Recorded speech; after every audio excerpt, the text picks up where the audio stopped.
Hello everyone, welcome back to my YouTube channel maths with Moin. ಇವತ್ತು ನಾನು ಈ ವಿಡಿಯೋಲ್ಲಿ 100 out of 100 ಹೇಗೆ ಸ್ಕೋರ್ ಮಾಡಬೇಕು ವಿತೌಟ್ ಸ್ಟಡಿಂಗ್. ಬಿಕಾಸ್ ತುಂಬ ಮಕ್ಕಳು ನನಗೆ ಕೇಳ್ತಿದ್ರು, sir we want to score 100 out of 100 but without studying. ನಾವು ಇಲ್ಲಿವರೆಗೂ ಏನೂ ಓದಿಲ್ಲ, ನಾವು ಓದಬೇಕು ಅಂತ ಅಂದ್ಕೊಂಡಿದ್ವಿ ಬಟ್ ನಮಗೆ ಓದ್ಲಿಕ್ಕೆ ಆಗಲಿಲ್ಲ, but still we want to score 100 out of 100 in our exams. Sir ಏನೆಲ್ಲ ಮಾಡಬೇಕು ನಾವು ಅಂತ.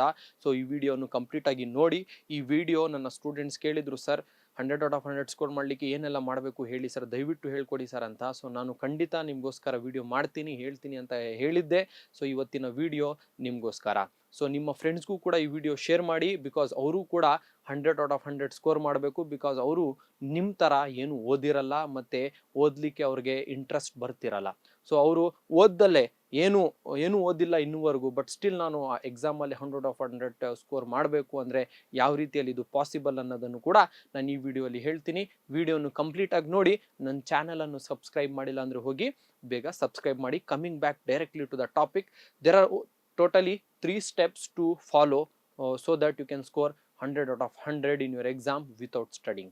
ಸೊ ಸರ್ ಏನೆಲ್ಲ ಮಾಡಬೇಕು ಸರ್ ನಾವು ಅಂದರೆ, ಫಸ್ಟ್ ಸ್ಟೆಪ್ ಏನಂದರೆ ನೋಡಿ, ನಿಮ್ಮ ಬುಕ್ ಏನಿರುತ್ತೆ, ಫಾರ್ ಎಕ್ಸಾಂಪಲ್ ಸೈನ್ಸ್ ಬುಕ್ ಇದೆ ನಿಮಗೆ, ಸೈನ್ಸಲ್ಲಿ 100 ಔಟ್ ಆಫ್ 100 ಸ್ಕೋರ್ ಮಾಡಬೇಕು. ನೀವೇನು ಓದಿಲ್ಲ ಅಂದರೆ ನೀವೇನು ಮಾಡಬೇಕು ಅಂದರೆ, ಆ ಬುಕ್ಕನ್ನು ತಗೊಂಡೋಗಿ ನೀವೇನು ಮಲ್ಕೋತಿರಲ್ಲ ಆ ಪಿಲ್ಲೋ ಕೆಳಗೆ ಆ ಬುಕ್ಕನ್ನು ಇಟ್ಟಿರಬೇಕು.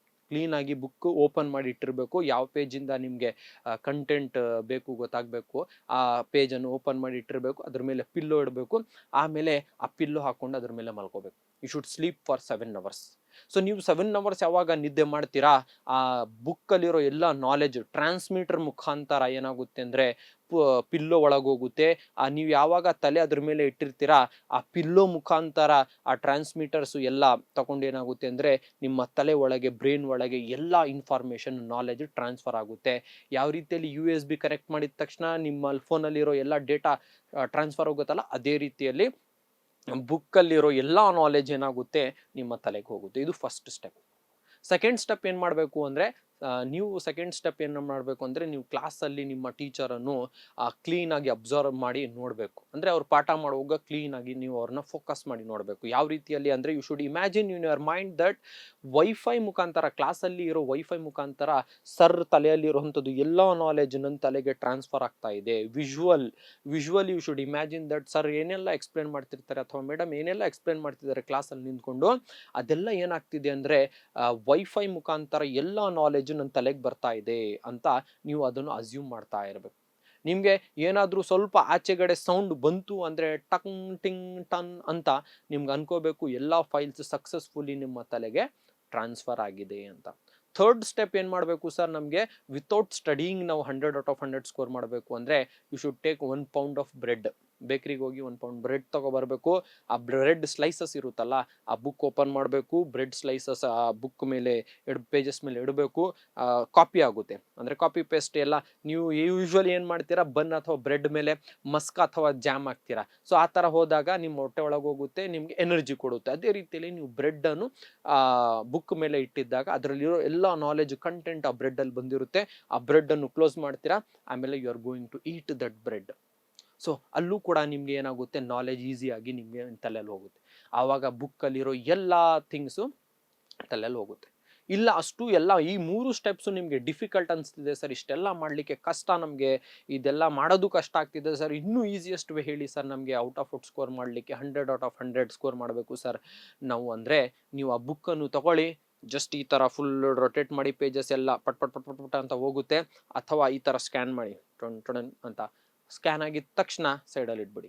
ರೋಬೋಟ್ ನೋಡಿರ್ಬೋದು ಮೂವಿ ರೋಬೋಟಲ್ಲಿ, ಅದರಲ್ಲಿ ಜಸ್ಟ್ ಈ ಥರ ಸ್ಕ್ಯಾನ್ ಮಾಡಿದ ತಕ್ಷಣವೇ ಎಲ್ಲ ನಾಲೆಜ್ ತಲೆ ಒಳಗೆ ಹೋಗಿರುತ್ತೆ. ಆ್ಯಂಡ್ ನೀವು ಎಲ್ಲ ನಾಲೆಜಲ್ಲಿ ಪರ್ಫೆಕ್ಟ್ ಆಗಿರುತ್ತೆ. ಸೊ ಈ ಥರ ನೀವೇನು ಮಾಡ್ಬೋದು ಅಂದರೆ 100 ಔಟ್ ಆಫ್ 100 ಸ್ಕೋರ್ ಮಾಡ್ಬೋದು. ಬಟ್ 100 ಔಟ್ ಆಫ್ 100 ಮಾರ್ಕ್ಸ್ ಬಂದೇ ಬರುತ್ತೆ, I am damn sure. But ಅದೇನಾಗಿರುತ್ತೆ ಅಂದರೆ ನಿಮ್ಮ ಕನಸಾಗಿರುತ್ತೆ.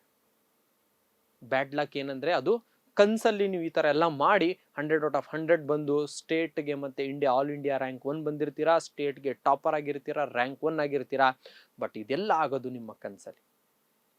ಸೊ ಆ್ಯಕ್ಚುಲಿ ರಿಯಾಲಿಟಿಯಲ್ಲಿ ನೀವು ಆಗಬೇಕು ಅಂದರೆ ಓದಬೇಕು.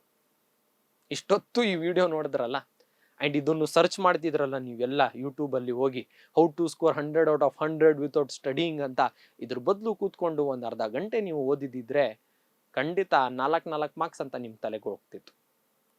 ಏನು ದೂರ ಏನೂ ಇಲ್ಲ, ಎಕ್ಸಾಮ್ ತುಂಬ ಹತ್ರ ಬಂದ್ಬಿಟ್ಟೈತೆ ಸರ್, ಏನೂ ಆಗ್ತಾ ಇಲ್ಲ ಸರ್, ಈಗಂತೂ ತುಂಬ ಮೆಂಟಲ್ ಆಗೋಗಿದ್ದೀವಿ, ಎಕ್ಸಾಮ್ ಇನ್ನು ಹತ್ರ ಬಂದ್ಬಿಡ್ತು, ನಮ್ಗೆ ಯಾವ್ದು ಓದಬೇಕು ಯಾವ್ದು ಬಿಡಬೇಕು ಅಂತಲೇ ಗೊತ್ತಾಗ್ತಿಲ್ಲ, ಭಯ ಸ್ಟಾರ್ಟ್ ಆಗಿ ಹೋಗ್ತಿದೆ ಅಂತ ಇದ್ರೂ ಕೂಡ ಹ್ಯಾವ್ ಕಾನ್ಫಿಡೆಂಟ್, ಬಿ ಕಾನ್ಫಿಡೆಂಟ್. ಎಲ್ಲ ಓದೋದು ನೆಸೆಸಿಟಿ ಇಲ್ಲ. ಅಟ್ಲೀಸ್ಟ್ ನೀವು ಪಾಸ್ ಆಗೋ ಥರ ಓದ್ತಿದ್ದೀರಾ, ಪಾಸ್ ಆಗ್ತಿದ್ದೀನಿ ಸರ್ ನನಗೇನು ಪ್ರಾಬ್ಲಮ್ ಇಲ್ಲ, ಸ್ಕೋರ್ ಮಾಡೋಕ್ಕಾಗಲ್ಲ ಅಂತ ಭಯ ಆಗ್ತಿದೆ ಅಂದರೆ ಅಟ್ಲೀಸ್ಟ್ ಡೈಲಿ 2 ಮಾರ್ಕ್ಸ್ ಅಂತ ಓದಿ, 4 ಮಾರ್ಕ್ಸ್ ಅಂತ ಓದಿ. ಸರ್ ಒಂದು 2-3 ಡೇಸ್ ಇದೆ ಸರ್, 1 ಡೇ ಇದೆ ಸರ್ ಫಾರ್ ಎಕ್ಸಾಮ್, ನಾಳೆನೇ ಸರ್ ಎಕ್ಸಾಮ್, ನಾನು ಇವತ್ತು ಈ ವಿಡಿಯೋ ನೋಡ್ತಿದ್ದೀನಿ ಸರ್ ಅಂದರೆ ಏನು ಮಾಡ್ತೀರಾ ಅಂದರೆ ಜಸ್ಟ್ ನೀವು ಏನೆಲ್ಲ ಓದಿದ್ದೀರಾ ಅನ್ನೋದು ರಿವೈಸ್ ಮಾಡಿ, ರೀಕಾಲ್ ಮಾಡಿ, ಓದಿರೋದ್ರಲ್ಲಿ ಪರ್ಫೆಕ್ಟ್ ಆಗಿ. There is no any other way without studying to score 100 out of 100. ನೀವೇ ಏನು ಮಾಡಬೇಕು ಅಂದರೆ ಪೆನ್ನಲ್ಲಿ, ರೆಡ್ ಪೆನ್ನಲ್ಲಿ 100 ಔಟ್ ಆಫ್ 100 ಅಂತ ಬರ್ಕೊಂಡು ನಿಮ್ಮ ಹೆಸರು ಬರ್ಕೋಬೇಕು ಅಷ್ಟೇ ಹೊರತು ನಿಮಗೆ ಬೋರ್ಡ್ ಎಕ್ಸಾಮಲ್ಲಿ ಅಥವಾ ಎಲ್ಲೂ ಯಾರೂ ಕೂಡ ಓದ್ದಲೇ ನನಗೆ 100 ಔಟ್ ಆಫ್ 100 ಬೇಕು ಅಂದರೆ ಯಾರೂ ಕೂಡ ಕೊಡಲ್ಲ. ಸೊ ಇದೇ ವಿಚಾರದಲ್ಲಿ ಇನ್ನೊಂದು ಗುಡ್ ನ್ಯೂಸ್ ನಿಮ್ಗೆ ಏನು ಹೇಳಬೇಕಂದ್ರೆ, ಆ್ಯಕ್ಚುಲಿ ನಾನು ಇನ್ಸ್ಟಾಗ್ರಾಮ್ ಸ್ಕ್ರಾಲ್ ಮಾಡ್ತಿದ್ದೆ, ನನ್ನ ಮ್ಯಾಥ್ಸ್ ವಿತ್ ಮೂಯಿನ್ ಅಂತ ಇನ್ಸ್ಟಾಗ್ರಾಮ್ ಪೇಜಲ್ಲಿ I saw some video, tag ಮಾಡಿದ್ರು ಒಬ್ಬರು, ನಿಮಗೆ ತೋರಿಸ್ತೀನಿ. One of my student, I don't know who is that one, ನನ್ನ ಒಂದು ಫ್ಯಾನ್ ಪೇಜನ್ನು ಕ್ರಿಯೇಟ್ ಮಾಡಿದ್ದಾರೆ. ತುಂಬ ಖುಷಿಯಾಯಿತು ವಿಡಿಯೋ ಫ್ಯಾನ್ ಪೇಜನ್ನು ನೋಡಿ. ಸೊ ನೋಡಿ, ಈ ಥರ ಇದೆ ಫ್ಯಾನ್ ಪೇಜ್ ಅಂತ, ಮೂಯಿನ್ ಸ್ಟಾರ್ಡಾಮ್ ಅಂತ ಹಾಕಿದ್ದಾರೆ. Team Moin dedicated to most inspiring sir, maths with Moin fan page, respect positivity. ಆಮೇಲೆ sir who teaches lessons for life not just for exams ಅಂತ ಒಂದು ಫ್ಯಾನ್ ಪೇಜನ್ನು ಮಾಡಿದ್ದಾರೆ. ನೀವು ಇದನ್ನು ನೋಡಿರ್ಬೋದು ಅಂತ ಅಂದ್ಕೊಂಡಿದ್ದೀನಿ. ಸೊ ತುಂಬ ಖುಷಿ ಆಯಿತು ನನಗೆ ನೋಡಿ. ಆ್ಯಂಡ್ ತುಂಬ ಜನ ಕಮೆಂಟು ಕೂಡ ಮಾಡ್ತಿದ್ರು, ಇದು ನೀವೇನಾ ಸರ್ ಕ್ರಿಯೇಟ್ ಮಾಡ್ಕೊಂಡಿರೋದಂತ. ನಾನಂತೂ ನನಗೆ ಟೈಮ್ ಇಲ್ಲ ಸದ್ಯಕ್ಕೆ ಈ ಥರ ಎಲ್ಲ ಫ್ಯಾನ್ ಪೇಜ್ ಎಲ್ಲ ಕ್ರಿಯೇಟ್ ಮಾಡಿಕೊಂಡು ಇದಾಕ್ಲಿಕ್ಕೆ. ಯಾರೋ ನನ್ನ ಸ್ಟೂಡೆಂಟ್ಸ್ ಕ್ರಿಯೇಟ್ ಮಾಡಿದ್ದಾರೆ. Thank you for creating the fan page and giving so much of love and support.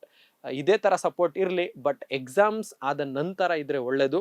So ಎಕ್ಸಾಮ್ಸಲ್ಲಿ ಡಿಸ್ಟ್ರಾಕ್ಷನ್ಸ್ ಬರಬಾರ್ದು. ಸೊ ಡಿಆಕ್ಟಿವೇಟ್ ಅಥವಾ uninstall your Instagram till your exams finishes. ಅದಾದಮೇಲೆ ಬೇಕಂದರೆ ನಿಮ್ಗೆ ಏನು ಬೇಕು ನನಗೋಸ್ಕರ ವಿಡಿಯೋ ಮಾಡ್ತೀರಾ, ಏನು ಮಾಡ್ತೀರಾ, ಎಲ್ಲ ನನ್ನ ಯೂಟ್ಯೂಬ್ ಫ್ಯಾಮಿಲಿ ಆಗಿರಲಿ, ನನ್ನ ಮ್ಯಾಥ್ಸ್ ವಿತ್ ಮೂಯಿನ್ ಆಡಿಯನ್ಸ್ ಯಾರೆಲ್ಲ ಈ ವಿಡಿಯೋ ನೋಡ್ತಿದ್ದೀರಾ ಮತ್ತು ಇನ್ನೂ ಮುಂದೆ ನೋಡ್ತೀರಾ, ಎಲ್ಲರೂ ಕೂಡ ನನಗೆ ಎಷ್ಟಾಗುತ್ತೆ ಅಷ್ಟು you can support me, you show me your love, I will be very much thankful. ಇಷ್ಟಕ್ಕೆಲ್ಲ ತುಂಬ ಥ್ಯಾಂಕ್ಸ್, ತುಂಬ thanks. I am very much happy after seeing all this videos and your comments on my video on my YouTube channel. So ಈ ವಿಡಿಯೋನು ನಿಮ್ಮ ಫ್ರೆಂಡ್ಸ್ಗೂ ಕೂಡ share ಮಾಡಿ. And I wish you very all the best for your SSLC exams, and also I am going to wish you all the best for your CBSE exams also. Do well, have a great day. Thank you.